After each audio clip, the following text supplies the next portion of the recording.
자, 얘들아, 오늘은 식물 광합성, 지금 이번 시간에. 자, 이 광합성이라는 건 뭐냐면 식물이 빛에너지를 이용하여 이산화탄소와 물을 원료로 양분을 만들어내는 과정이야. 즉, 이거 왜 이럴까? 잠깐만.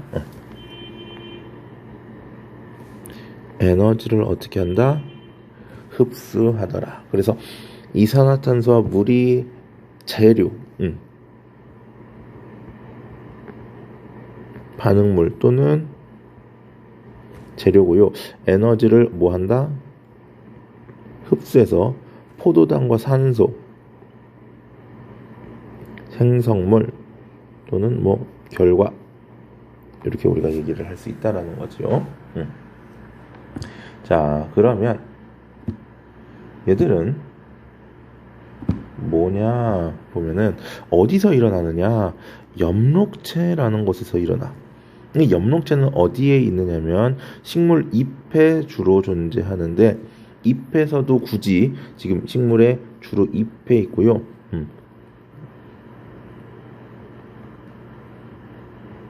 울타리 조직,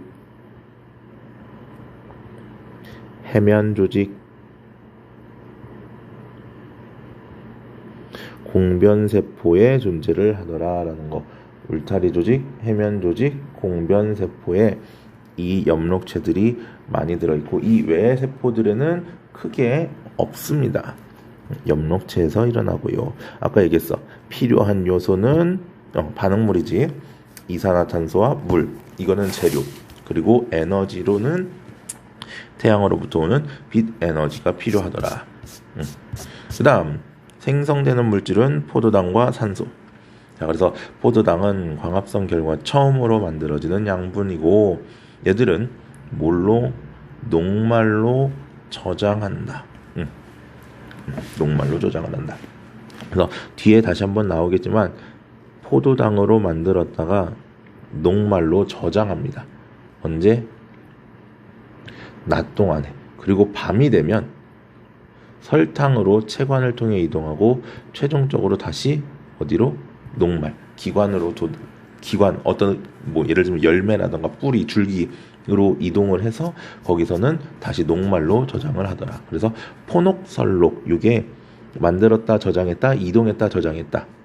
생성, 저장, 이동, 저장, 이렇게 좀 기억해 주셔야 됩니다. 그다음 산소는, 자, 일부는 자기의 호흡에 사용되거나 또는 공기 중으로 방출된다. 자, 그러면 우리가 요거 실험을 좀 잘 알아야 되는데, 숨을 불어넣는다는 것은요, 이산화 탄소를 공급하는 거야. 그럼 이산화탄소가 들어갔다라는 얘기는 얘는 산성으로 바뀌더라. 즉 BTB용액이 무슨 색으로 바뀐다? 노란색으로 바뀐다. 그리고 우리가 좀 알아야 될 건, 광합성을 하게 되면 뭐야? 이산화탄소가 소비되더라. 조금 전에 얘기했었지. 이산화탄소가 쓰인다. 그러면 색깔이 어느 색으로? 노란색에서 어느 녹색을 지나서 파란색, 청색으로 바뀌어버리는 거야. 그 얘기는 광합성을 했다라는 건 파란색으로 바뀐다. 즉 파란색이 됐다는 건 광합성을 했다. 자, 가 같은 경우는요, 아무것도 없어. 그러니까 변함이 없겠지. 그런데 나에는 뭐를 집어넣는다? 검정말을 넣었기 때문에 검정말이 뭐를 해? 검정말이 광합성을 했더라. 그러니까 색깔이 파란색으로 변하는 거고, 다에도 검정말을 넣긴 했지만 알루미늄 포일로 감쌌기 때문에 빛이 차단되어 광합성을 하지 못해. 그래서 변함이 없더라. 그래서 요 나하고 다, 가나다 중에서 가장 중요한 건 요 나가 되겠지. 자, 그 다음 광합성으로 생성되는 기체는 뭐를 통해서 할 수 있느냐면, 이렇게 검정말 위에 고무관과 깔때기를 이렇게 연결을 해놓고 요 안에 탄산수소 나트륨이 뭐를 하는 거냐면, 얘가 이산화탄소, 공급해주는 녀석이고요. 자, 집게를 이렇게 집어놓고요. 여기서 충분히 광합성이 일어났다 싶으면 집게를 열어서 향을 갖다 대면 향 끝에 불꽃이 활활 타오르더라라는 거. 왜? 산소는 물질을 잘 탈 수 있게 만들어주는 거니까. BTB 용액 색깔 변화도 아까 얘기했던 것처럼 산성에서 중성, 중성에서 염기성으로 뭐 할 경우? 광합성을 할 경우. 왜? 이산화탄소가 점점 적어지니까. 자, 광합성에 영향을 미치는 요인은요. 첫 번째 빛의 세기, 두 번째 이산화탄소의 농도, 온도 이렇게 세 가지가 있는데요. 빛의 세기는 이렇게 증가하다가 어느 순간부터는 더 이상 증가하지 못하고 일정해집니다. 이때의 요 빛을 우리가 광포화점이라고 얘기를 해요. 광포화점. 왜 그러냐면 자, 광합성에 사용되는 효소의 수가 일정하기 때문에 그 효소를 다 쓰게 되면 빛을 아무리 더 줘도 더 이상 광합성이 증가하지 않는다. 자, 이산화탄소도 마찬가지입니다. 점점 증가하다가 어느 특정한 공간이 넘어가면 더 이상 이산화탄소가 증가하지 못한다라는 거. 그래서 이 농도가 대략적으로 0.1% 대기 중에 0.1%보다 더 이산화탄소가 많으면 뭐 광합성이 더 증가하지 않는다. 얘도 마찬가지로 효소의 수가 어떻기 때문에 일정하기 때문에. 마지막 온도는 이렇게 증가하다가 특정한 온도가 넘어가 버리면 급격하게 떨어져. 광합성이. 얘가 대략 한 40도 정도 부근이거든요. 왜 그러냐면 40도가 넘어가면 효소에 변형이 오기 시작하기 때문에 광합성을 더 이상 할 수가 없습니다. 알겠죠? 자, 넘어갑니다. 자, 두 번째는요, 증산작용입니다. 증산작용이라는 건 뭐냐면 잎에서 잎에서 물을 수증기 형태로 바꿔주는 건데요. 자, 표피 가장 바깥쪽이 한 겹의 세포층입니다. 이 표피 여기 이렇게 있는 거 아래쪽에도 있어요. 이렇게. 물론 공변세포는 표피가 아니야. 표피가 변화돼서 만들어진 거고. 자, 곳곳에 공변세포가 존재합니다. 이 공변세포는 뭐야? 기공을 만들고요. 공기의 통로. 기공이라는 건 잎에 표피 있는 작은 구멍으로 공변세포 2개가 둘러싸고 있습니다. 공변세포가 이렇게 2개가 둘러싸고 있어요. 이게 공변세포야. 자, 표피는요, 엽록체가 없기 때문에 방금 얘기했던 광합성을 하지 못합니다. 반면에 공변세포는 엽록체가 있고요. 그래서 이 기공은 산소나 이산화탄소, 수증기 같은 기체가 지나가는 통로가 된다라는 거고. 자, 증산작용이라는 건 식물체 속에 물이 수증기로 변한다. 그래서 공기 중으로 빠져나간다. 자, 그러면 이 물이 잎에서 물이 증발하게 되면 뿌리에서 흡수한 물이 잎까지 올라올 수 있게, 마르지 않도록 올라올 수 있게 해주는 기본적인 원동력이 되는 거고요. 뿌리에서는 뿌리에 흡수된 물이 물관을 따라 줄기로 이동을 하게 되고, 물관을 거쳐 잎으로 가게 되고, 잎맥의 물관을 거쳐 광합성 등에 사용되고, 일부는 밖으로 나간다. 자, 그래서 증산작용을 알아보기 위해서는 이렇게 이렇게 잎이 없는 거, 잎이 있는 거 해놓고 식용률은 물의 증발을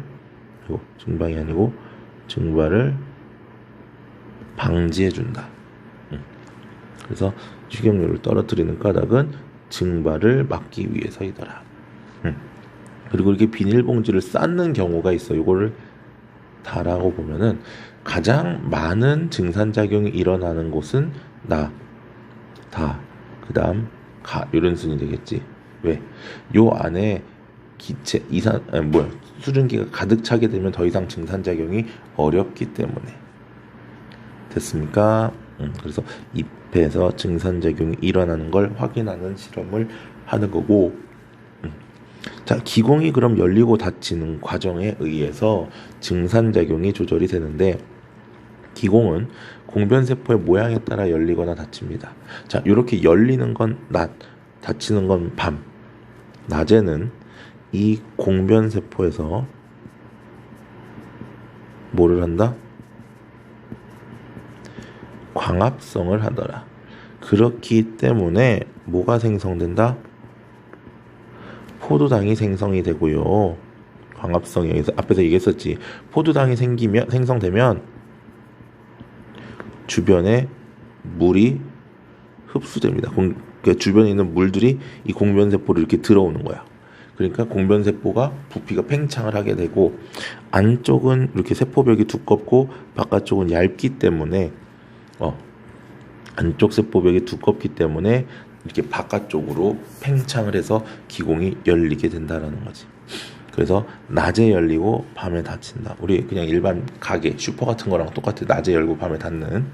그래서 기공이 열리면 증산작용이 활발하고 기공이 닫히면 증산작용이 일어나지 않는다. 낮에 열린다. 자, 그럼 증산작용의 역할 세 가지가 있는데, 뿌리에서 흡수한 물이 잎까지 올라오는, 그치? 물 상승의 원동력이 될 수 있고요. 두 번째, 식물 내부의 물을 밖으로 내보내어 수분량을 조절. 얘는요, 수분량과 농도를 조절하는 역할도 합니다. 그 다음에 물이 증발하면 주변에 열을 흡수를 하면서 식물과 주변의 온도를 낮춘다. 식물의 체온을 조절하는 요 세 가지 작용에 의해서 일어난다라는 거, 증산작용이. 알겠습니까? 자, 이런 것도 좀 알아두세요. 햇빛은 당연히 강할수록, 그러니까 체온이 높아지면 온도는 높을수록, 바람은 잘 불수록, 습도가 낮을수록 증산작용이 잘 일어난다라는 것도 알아두세요. 자, 일단 여기까지 먼저 정리를 합니다. 자, 얘들아, 133쪽 한번 문제 풀어봅시다. 자, 광합성은요, 물과 이산화탄소가 만나서 빛 에너지에 의해서 포도당과 산소가 만들어지는 과정이 광합성이지. 그다음, 광합성에는 빛, 물, 산소가 필요하다. 아니지. 왜? 산소가 아니고 이산화탄소가 필요했어. 그 다음, 광합성은 식물세포의 엽록체에서 일어난다. 맞고요. 광합성으로 총 만들어지는 양분은 녹말이 아니고 포도당. 틀렸고, 광합성으로 생성된 산소는 모두가 아니고 일부 호흡에 사용된다. 틀렸어. 자, 물은 뿌리에서 흡수되어 물관을 통해, 빛은 엽록체 속 엽록소가, 이산화탄소는 공기 중에 잎의 기공을 통해 흡수가 된다. 다음, 광합성이 일어난 시험관은 어디? B밖에 안 되지. 왜? C는 알루미늄 포일로 감았으니까. 자, BTB 용액의 색깔이 파란색으로 변했다라는 건, 자, 광합성이 일어났다라는 거야. 광합성이 발생하면 이산화탄소가 감소하게 되거든. 이산화탄소가 감소하면 BTB 용액이 파란색, 즉 염기성이 돼. 이산화탄소가 녹아있다라는 건 탄산, 산성이니까. 그러니까 2번도 B. 이 실험을 통해 알 수 있는 광합성이 필요한 기체는 이산화탄소가 되겠고요. 자, A에 해당하는 거, 증가하다가 일정해지는 거 뭐겠어? 이산화탄소의 농도. B에 해당하는 것은 온도가 되겠지. 자, 넘어갑니다. 135쪽. 자, 증산작용은 식물의 잎에서 일어난다. 맞고요. 증산작용은 주로 밤에 일어난다. 아니야. 언제? 낮에 일어난댔어. 증산작용은 기공이 열리고 닫힘에 따라 조절된다. 맞고. 증산작용은 뿌리에서 흡수한 물이 잎까지 이동하는 원동력이 된다. 맞았고. 증산작용은 식물체 속에 이산화탄소가 공기 중으로 빠져나가는 현상이다. 아니지. 뭐가? 물이 뭘로?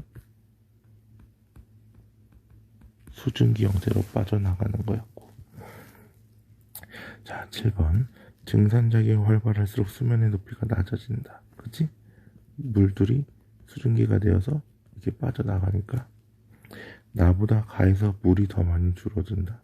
가는 잎이 없어요. 증산작용이 일어나질 않아. 식용유를 뿌려준 건 물이 직접 빠져나가는 걸 방지하기 위한 거고, 가와 나를 비교하면 증산작용은 잎에서 일어난다는 걸 알 수 있고, 이 다의 비닐봉지 안에는 시간이 지나면 증산작용에 의해서 수증기가 많아지고 따라서 안쪽에 물방울이 생기더라. 자, A는 뭡니까?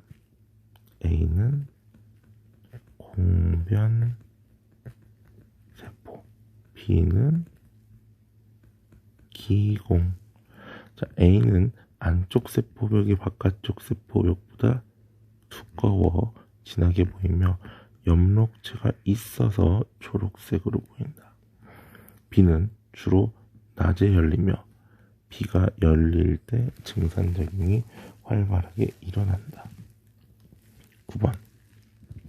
기공이 많이 열리면 증산작용이 활발해진다.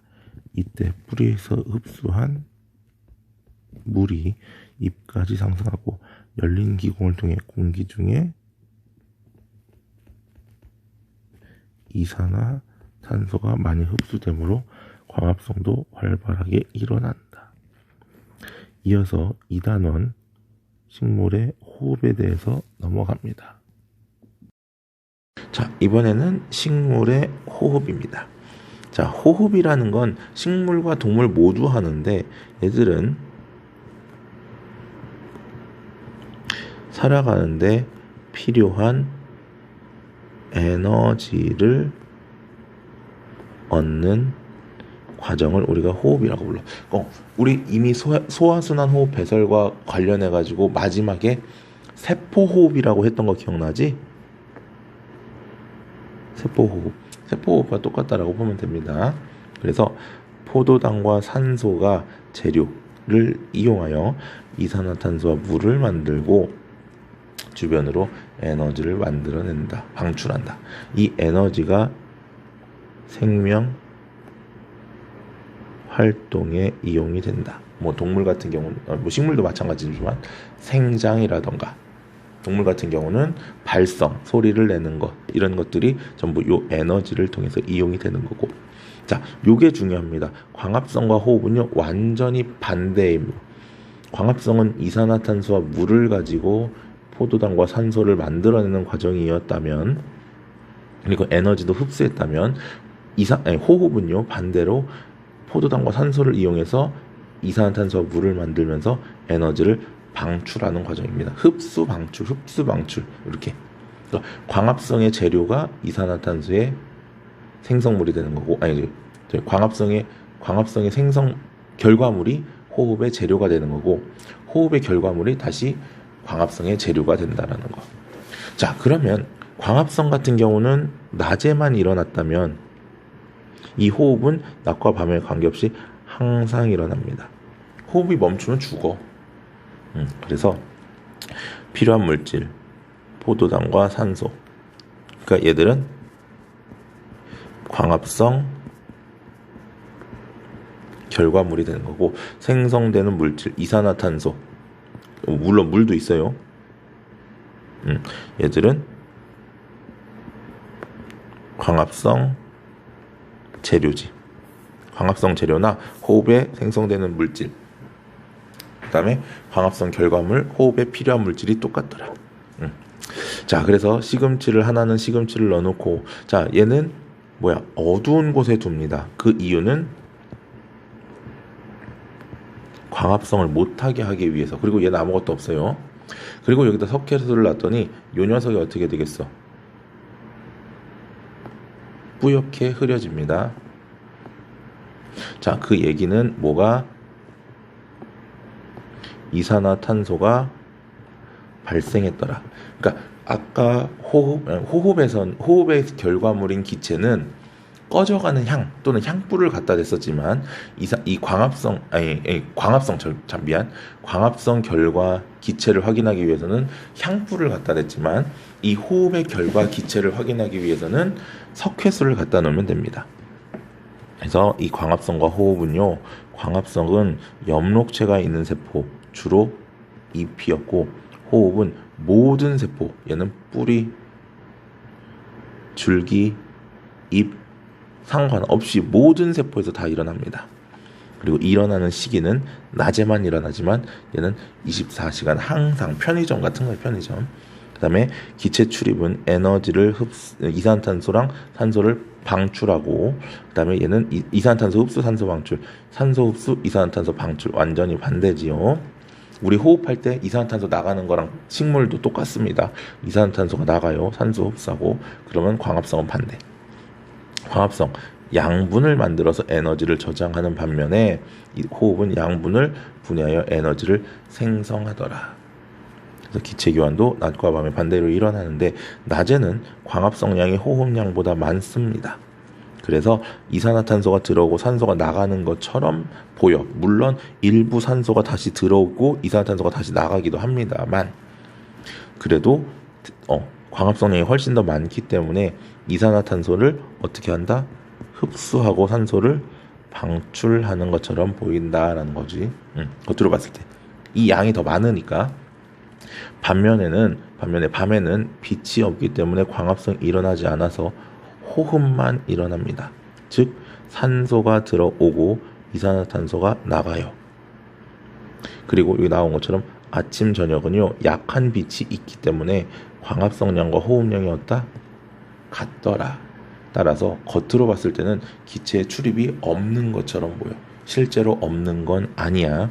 실제로는 있어요. 하지만 없는 것처럼 보이고요. 자, 이거 지난번에 다시 얘기했었던 건데요.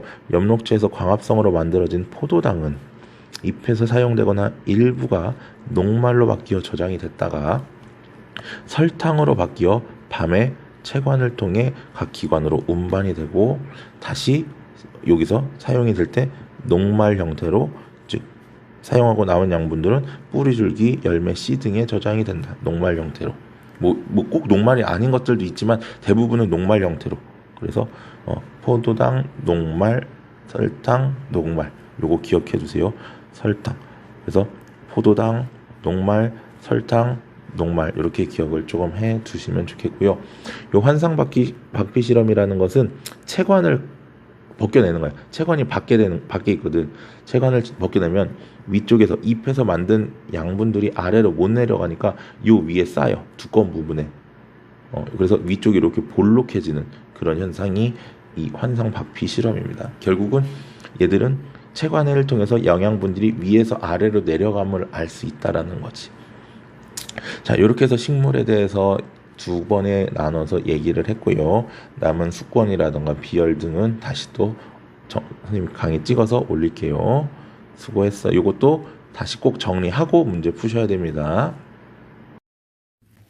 143조 호흡입니다. 포도당과 산소를 이용하여 물과 이산화탄소 그리고 에너지를 만들어내는 게 식물의 호흡이지. 광합성이랑 완전 반대였었고, 자, 식물의 호흡은 밤에만 일어나는 게 아니고 항상 일어났어요. 틀렸고, 식물의 호흡은 엽록체가 있는 세포가 아니고 모든 세포에서 일어났었고, 식물은 호흡을 통해 양분을 분해하여 에너지를 얻는다. 맞고요. 살아가는 데 필요한 에너지를 이 양분을 분해하여 얻습니다. 호흡으로 방출된 에너지는 생명활동에 이용이 되는 거 당연하지. 자, 광합성은 엽록체가 있는 세포에서, 호흡은 모든 살아있는 세포에서. 광합성은 빛이 있을 때, 호흡은 항상. 광합성은 산소를 방출, 이산화탄소 흡수, 반대로 호흡은 산소를 흡수, 이산화탄소를 방출. 양분을 합성, 분해, 에너지를 저장, 방출. 맞지요? 자, A는 낮에 광합성을 위해서 들어오는 거니까 A는 이산화탄소. 그럼 B는 뭐겠어? 산소. 반면에 C는 호흡을 통해 빠져나가는 거니까 이산화탄소. D는 역시 산소가 되겠지. 자, 광합성으로 만들어진 포도당은 설탕으로 바뀌어 엽록체에 저장이 되었다가 미안. 녹말로 바뀌어 저장이 되었다가 물에 잘 녹는 설탕으로 바뀌어 밤에 체관을 통해 식물의 각 기관으로 이동하더라. 자, 이렇게 오늘은 요거를 먼저 좀 얘기를 하고, 자, 남은 시간 동안 요 식물의 앞에 광합성, 증산작용, 호흡, 뒤에 내신 쑥쑥 하고 서술형 문제까지 숙제로 좀 풀어봅시다. 그래서 다음 시간에 요거 풀이할 거야. 그러니까 어디까지냐면 중단하니까 147쪽까지 숙제로 좀 해 오셔야 합니다. 자, 오늘은 여기까지. 꼭 숙제를 해오세요. 그래야 다음 시간에 문제 풀이 할 거니까.